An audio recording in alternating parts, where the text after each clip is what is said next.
তিনি সেখান থেকে বসে আনন্দ পাচ্ছেন যে এই বাংলাদেশ তিনি হেলিকপ্টার থেকে গুলি করে যে লাশের সারি ফেলে গিয়েছিলেন তার এখন আনন্দ যে তিনি সেটা এখনো অব্যাহত রাখতে পেরেছেন।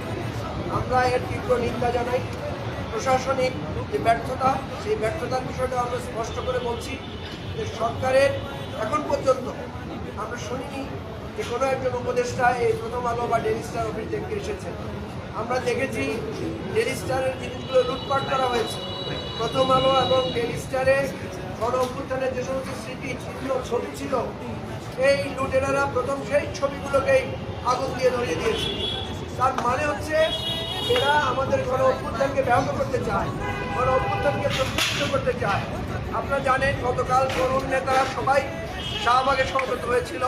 আমরা দেশবাসীকে শান্ত থাকার আহ্বান জানিয়েছিলাম এবং আমরা বলেছিলাম এই গণতান্ত্রিক প্রতিবাদ গণতান্ত্রিকভাবে আমাদেরকে অব্যাহত রাখতে হবে।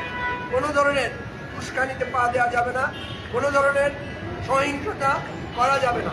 কিন্তু আমাদের নেতৃবৃন্দের কথাকে বরখেলাপ করে যারা বিচ্ছিন্ন বিক্ষিপ্তভাবে বিভিন্ন জায়গায় আক্রমণ চালিয়েছে, আমরা মনে করি সিসিটিভি ফুটেজে তাদের ছবি পাওয়া যাবে, তারা যে সমস্ত জিনিস লুট করেছেন তাদের চিহ্ন পাওয়া যাবে। সরকার এখনও কোনো ধরনের অপারেশন চালিয়ে কাউকে গ্রেফতার করেছেন, লুটকৃত কোনো মালামাল উদ্ধার করেছেন বলে আমরা জানি না। আমরা